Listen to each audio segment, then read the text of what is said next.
Glória a Deus. Aleluia. Glória a Deus. Para quem não me conhece, meu nome é Júnior. Meu pai chama Antônio, mas eu sou Júnior mesmo, tá? Júnior Guilherme Lopes. As pessoas eu falo, meu nome é Júnior, o pessoal, não, seu nome não é Júnior, mas meu nome é Júnior mesmo, tá? Júnior Guilherme.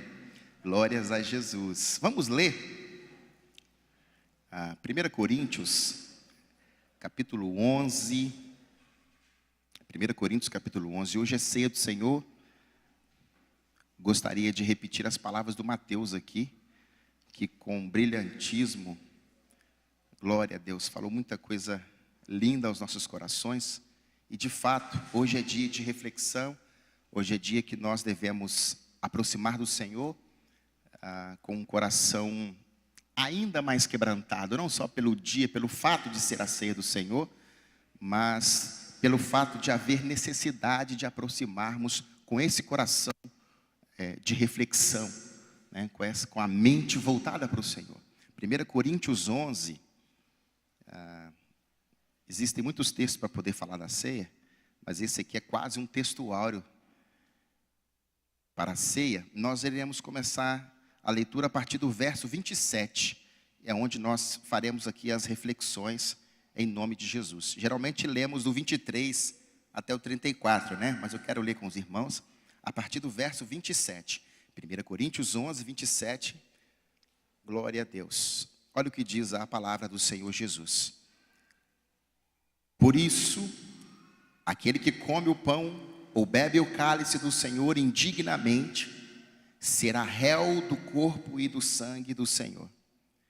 Examine-se, pois, o homem a si mesmo, e assim coma do pão e beba do cálice. Pois quem come e bebe, sem discernir o corpo, come e bebe para juízo de si próprio.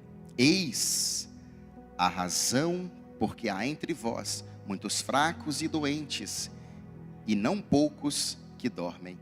Amém. Os irmãos podem se assentar em nome de Jesus.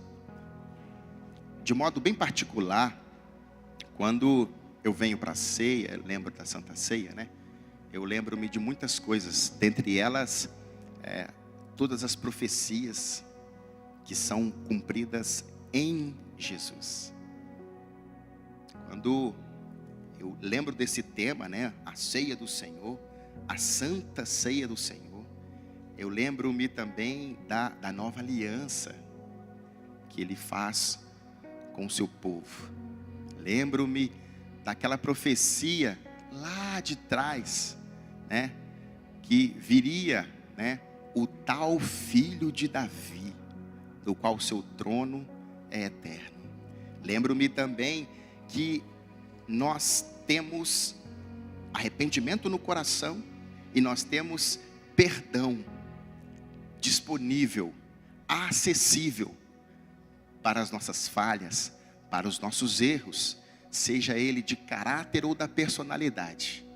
Nós temos perdão, e através do perdão nós alcançamos a misericórdia, e a misericórdia então nos transforma, a palavra nos transforma e gera em nosso coração esperança, porque apesar de ser vasos de barro, existe um grande tesouro que é a palavra de Deus que está dentro de nós. Apesar de tudo que nós conhecemos de nós mesmos, apesar da miséria que quando eu coloco um espelho diante de mim eu enxergo, apesar de quando eu coloco um espelho diante de mim, quando eu olho para dentro de mim eu enxergar o quanto eu sou falho como filho de Deus, o quanto eu sou falho como esposo, como pai, como irmão, o quanto eu sou falho quanto um cidadão. Talvez por um simples ato de jogar o papel no chão ou pela janela do carro, por deixar de dizer bom dia, por deixar de eu dizer muito obrigado. Temos inúmeras falhas a serem reparadas, mas nós estamos no lugar certo, na presença de Deus, para que estas falhas sejam ajustadas. Mas existem, além de falhas, existem outras coisas superior às falhas, que ou são os pecados que habitam em nós, que nos rodeiam. Em outras vezes até o tratamos como um animal de estimação. Nós cultivamos alguns pecados, mas em nome de Jesus eu quero crer que nós seremos esclarecidos pela palavra, para que nós possamos jogar tudo isso por terra em nome de Jesus. Apesar de que pelo texto nós vamos ver que falta muita coisa para nós alcançarmos isso, mas em nome de Jesus, apesar de ver tudo isso em mim, isso não deve me afastar do Senhor. Porque quando nós olhamos para dentro de nós e enxergo as minhas falhas, que são inúmeras, eu costumo dizer que uma carreta bitrem de falhas eu devo ter, ou mais que uma carreta, talvez uma frota inteira, porque eu enxergo em mim muitas mudanças que ainda necessito. Mas isso não me deve afastar do Senhor, porque tem pessoas que enxergam isso, mas não conseguem administrar isso, e acaba se afastando do Senhor, porque não consegue entender ou discernir tudo isso. Mas o texto que nós acabamos de ler também, ou o tema proposto, que é a ceia, nós lembramos também das palavras de João Batista, de quando viu Jesus, disse: eis o Cordeiro de Deus que tira o pecado do mundo. Eu passo um filme da trajetória de Jesus, marcante, da trajetória de Jesus intensa, porque a trajetória de Jesus foi intensa, uma entrega plena, por amor de nós, como cantamos aqui, mas que seja além das letras, além da inspiração do autor do louvor, que nós possamos sentir, compreender tudo aquilo que cantamos, que lemos na palavra, para que possamos aplicar e ser um bom pai, ser um bom irmão, ser um bom esposo, ser um bom amigo de trabalho. Porque é só aplicando a palavra, compreendendo ela para aplicar, é que nós vamos conseguir ser um cidadão de bem, no qual a palavra disse a alguns do passado, Hebreus 11, que o mundo não fora digno de receber alguns. Eu quero repetir aqui uma frase do reverendo Elben, pastor presbiteriano aqui da nossa cidade, foi um pioneiro aqui. Escreva o seu nome no universo, deixe a sua assinatura no universo. Glórias a Deus, aleluia. Lembro de tudo isso, mas em nome de Jesus, sem delongas, vamos meditar então no versículo 27 de Coríntios 11. Portanto, qualquer que comer este pão ou beber o cálice do Senhor indignamente será culpado do sangue do Senhor. Examine-se, pois, o homem a si mesmo, e assim coma deste pão e beba deste cálice, porque o que come e bebe indignamente, come e bebe para a sua própria condenação, não discernindo o corpo do Senhor. Nesses 3 versículos, existem 3 palavras chaves para nós aqui: indignamente, examine-se, e não discernindo ou sem discernimento. Comer o pão, beber do cálice indignamente, é não ter cuidado ou compreensão do todo. É encarar, Mateus, como bem dito aqui, sem discernimento, sem compreender o contexto. Porque sem compreender o contexto de tudo, sim, é um culto, mais um culto, sim, mais uma ceia. Mas quando nós compreendemos o contexto e relembramos de que Jesus se entregou e demonstrou o amor dele para nós, agora é a hora de nós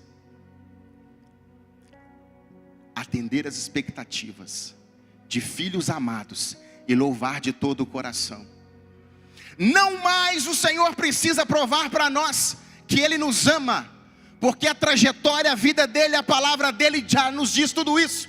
Ele não precisa mais provar nada para nós, porque nós já conhecemos, o vemos, temos Ele dentro de nós, mas nós precisamos provar que amamos, mas nós precisamos persistir que amamos, e dizer para nós mesmos, como nós já repetimos aqui, glória a Deus pela sua vida, Mateus, e repetir, Ele nos ama, nós sabemos, compreendemos, mas nós que precisamos agora, dizer para o Senhor, eu te amo, eu te amo, eu te amo, eu te adoro, eu quero te servir, eu quero ser alguém melhor, eu quero ser um servo melhor, eu quero progredir, Senhor, não quero ficar nessa casinha aqui, eu não quero permanecer nesse degrau, tendo em vista que o Senhor tem coisas mais elevadas para nós. O Senhor tem coisas mais elevadas para você, jovem. O Senhor tem coisas mais elevadas para você, irmã, irmão, igreja do Senhor. Coisas que não passou no seu coração. Coisas que você não ouviu ainda. Que talvez você nem conheça. Deus tem para nós. Amém? Então esse indignamente é analisar o contexto. É não vir para a ceia de forma descuidada, irreverente, como se fosse mais uma refeição comum, independente do seu significado que é sagrado. A igreja de Corinto, ou a igreja improvável de Corinto,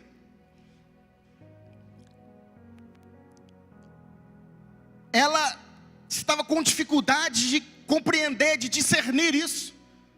E é esse o tema da mensagem. Falta de discernimento.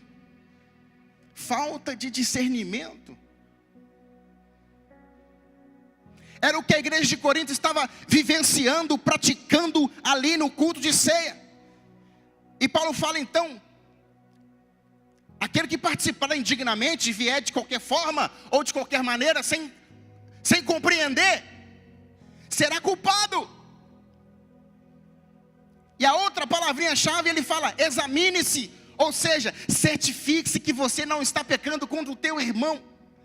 Porque eles chegavam ali, era uma ceia, era um jantar, um banquete, e quem chegava primeiro comia tudo e deixava os que chegaram depois para trás, ou não esperavam uns pelos outros, estavam atropelando, sem compreender o real objetivo que era comunhão.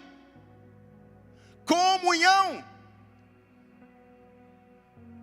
Eles estavam com dificuldade de discernir, de compreender aquilo, e Paulo fala, examine-se as suas atitudes, de forma individual, examine-se. E a terceira palavrinha, não discernindo o corpo, ou sem discernimento. Aí eu corri no dicionário, e vi lá, o que é discernimento? É a capacidade de compreender situações. Discernimento é a capacidade de compreender situações, de separar o certo do errado, capacidade de avaliar as coisas com bom senso e clareza. Isto é discernimento. Quantos podem dizer um amém? Aleluia. Era o que a igreja de Corinto estava pecando, errando, não discernindo, por não compreender a palavra do Senhor. Aí o verso 30 vem falar para nós, por esta causa, há entre vós muitos fracos e doentes, ou seja, a falta de discernimento me traz dores, perdas. A falta de discernimento me traz alguns transtornos. E ele disse, fracos e doentes, e muitos que já dormem no sentido de morreu. Ou pode também ser aplicado no sentido da palavra aqui, dormir de cochilar mesmo, de não perceber as coisas que estão acontecendo. E está cochilando, né? Não está focado.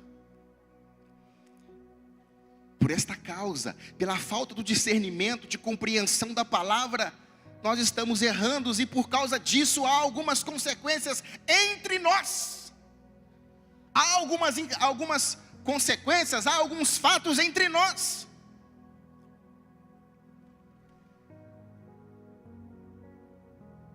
E o Senhor corrige aquele que ama. Amém? Foi com esta revelação que o apóstolo Paulo chamou a igreja. Vamos ter discernimento. Mas não é para ir embora, não. Colocou um espelho diante da igreja e falou: você está errando.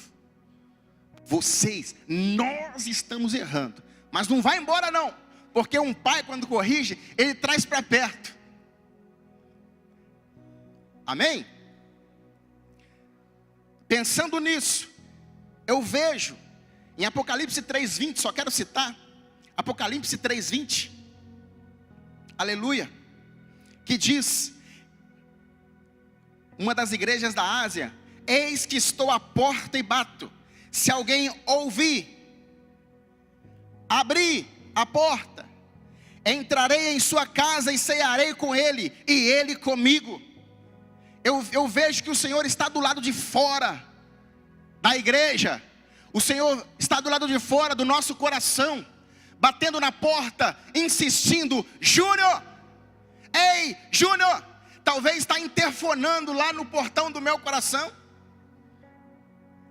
me chamando, me gritando: ei, igreja, eis que estou à porta e bato, se você ouvir, abrir a porta, eu entrarei e cearei contigo.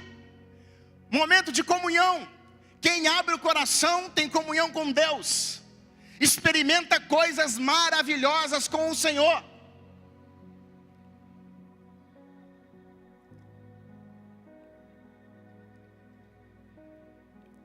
Eu vejo também a necessidade de muitas mudanças, e eu quero trazer para os irmãos aqui alguns exemplos do Antigo Testamento.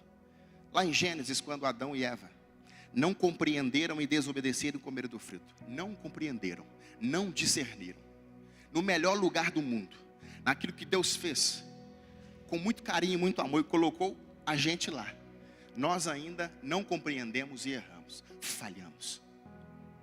Por isso que temos a natureza de Adão, porque falhamos junto com Adão. Nós olhamos para ele, mas sem apedrejar, sem julgar, sem apontar, porque é nós mesmos. Aquilo representa as nossas atitudes, a minha atitude, de não discernir e fazer errado.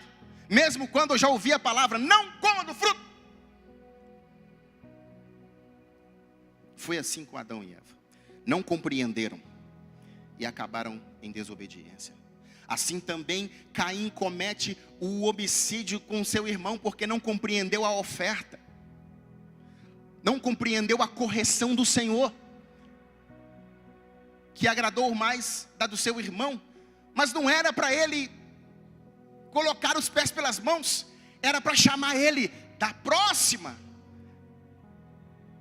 Você vem com o coração também, traga a sua oferta, mas traz o seu coração também. O Senhor Deus não estava repreendendo ele para a morte, estava repreendendo ele para a vida, para trazer, pelo contrário, para tirar ele da morte e trazer para a vida, tirar ele das trevas e trazer para a sua maravilhosa luz. Era esse o objetivo do Senhor, mas ele não compreendeu. Era tão simples compreender e raciocinar, e errei desta vez, mas eu quero ser melhor. Eu quero agradar a Deus. Na próxima oferta eu mostro Deus, eu surpreendo Ele. Era para ter sido isso. Vou mostrar a Deus, vou mostrar para o Senhor, né? Eu vou surpreender Ele. Aleluia. Números 20. O povo contendeu com Moisés por falta de comida, por falta de água, por falta de alimento, porque não analisou o contexto de que ele saíra do Egito como um forte. Milagres, prodígios. Os primogênitos do vizinho morrem, mas o meu não morreu. Opa, aqui tem um negócio diferente aqui. A água deles se transformar em sangue. Opa, milagres, prodígios. E por fim a Páscoa ali, os primogênitos. O mar não foi suficiente para eles compreenderem. Não foi o suficiente.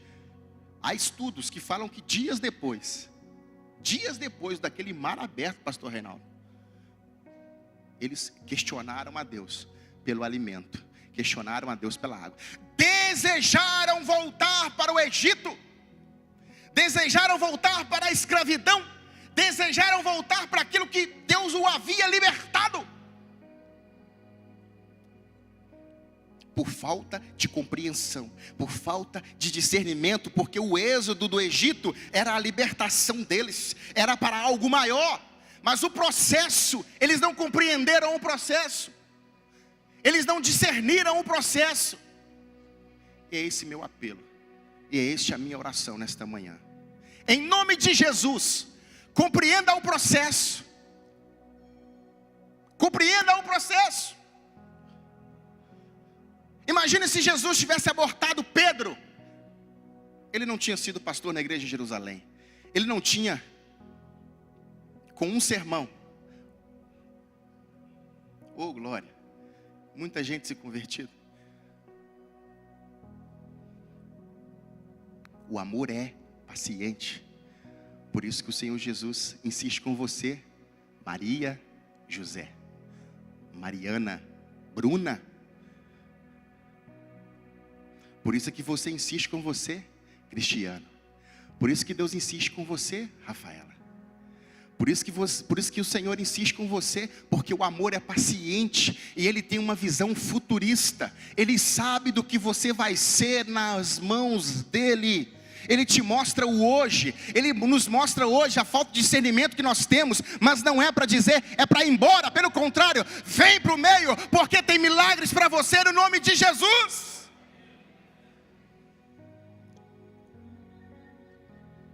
Aleluia! Eu vejo mais, o próprio Deus conversando com Moisés, Êxodo 32:9, disse mais o Senhor a Moisés: tenho visto que este povo é um povo de dura serviço, o povinho obstinado, difícil. O próprio Deus conversando com Moisés falou. Aí eu vejo também, Oséias capítulo 4, verso 6, o meu povo foi destruído, porque lhe faltou o conhecimento. Porque tu rejeitaste o conhecimento, olha a consequência da falta de discernimento, de compreensão. Porque tu rejeitaste, meu povo foi destruído por falta de conhecimento.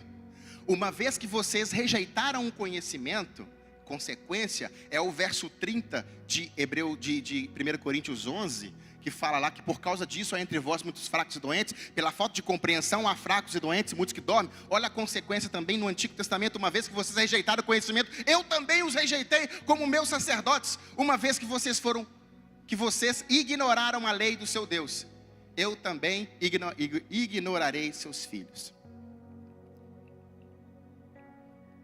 Consequência. Mas nós vemos isso também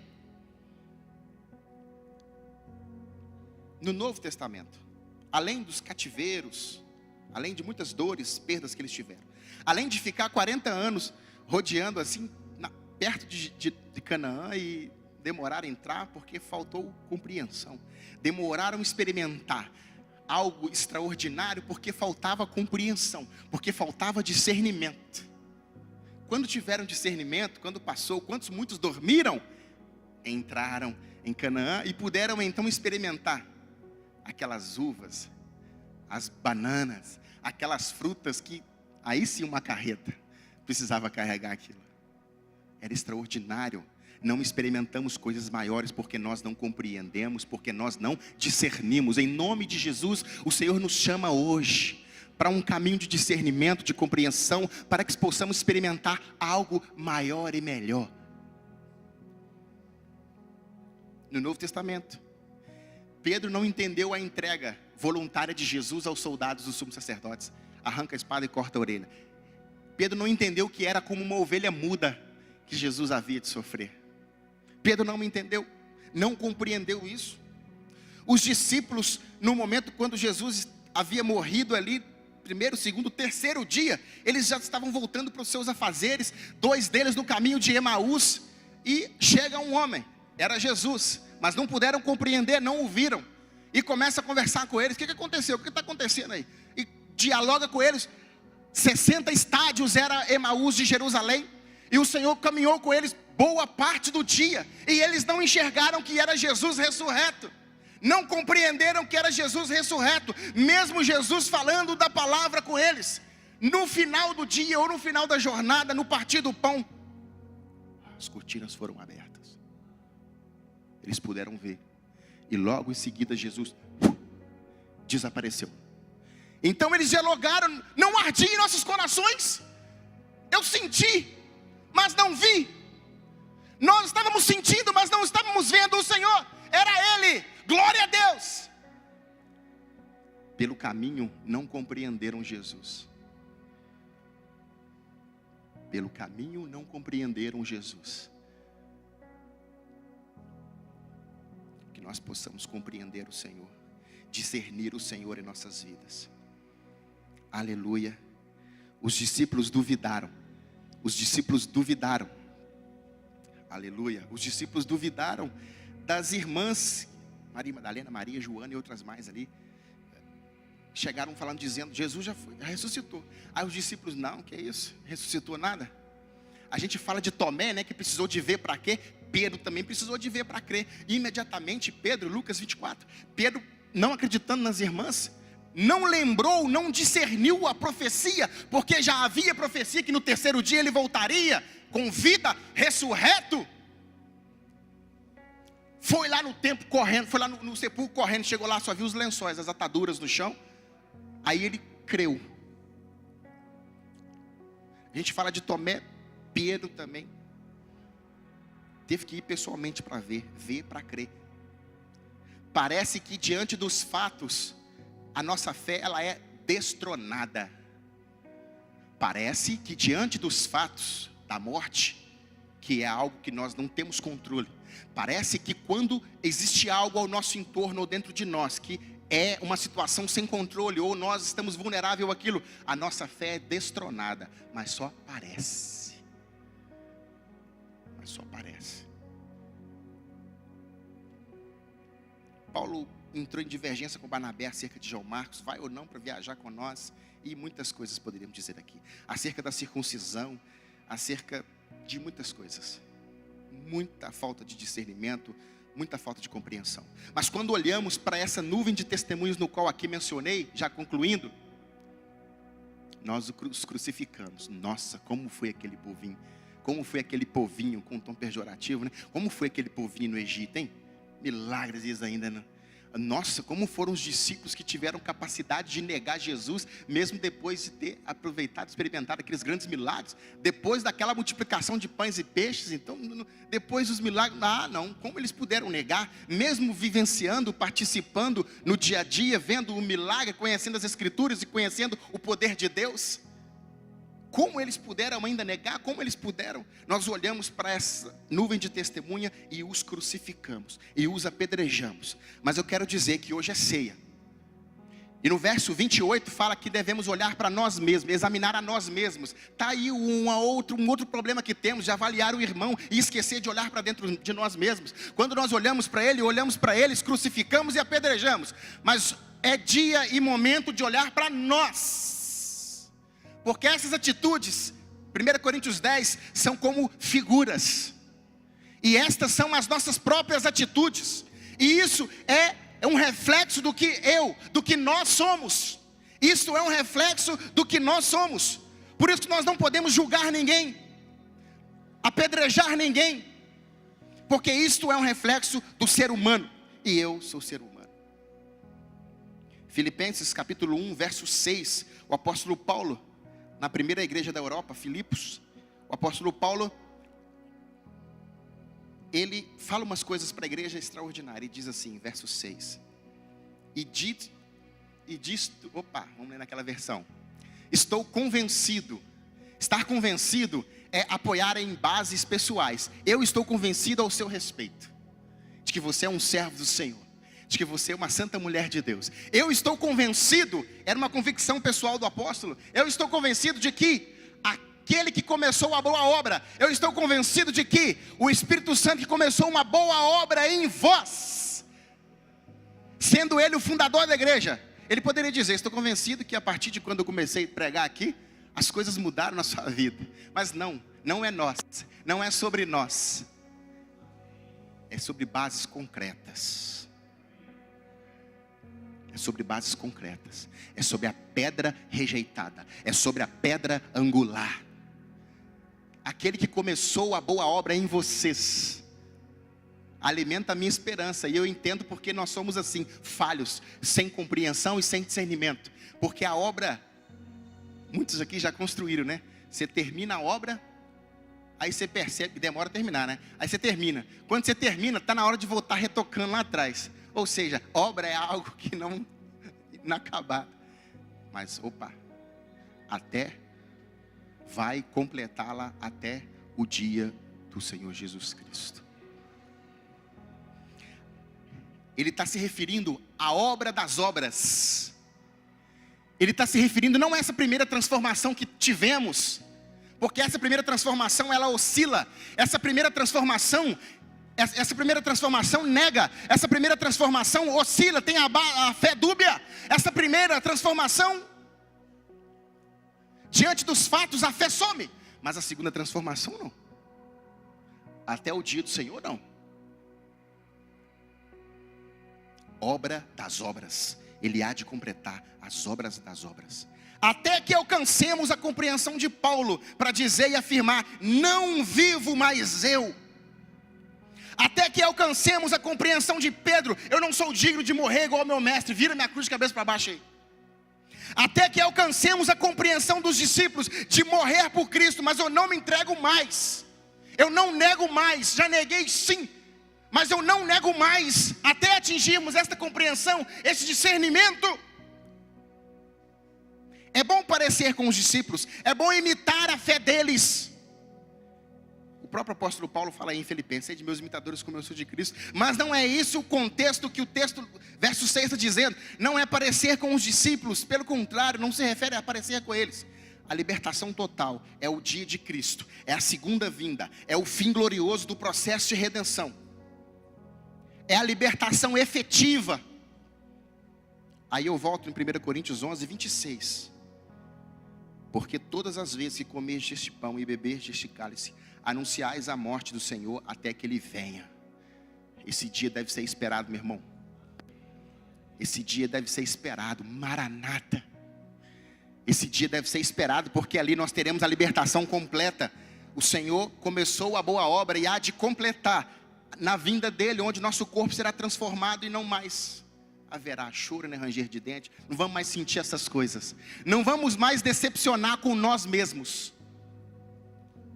Porque naquele dia, glória, será uma bênção. A mensagem de João Batista no Novo Testamento era: arrependei-vos, porque é chegado o reino dos céus. Arrependei-vos, ou seja, tem perdão para você. Arrependei-vos está no presente.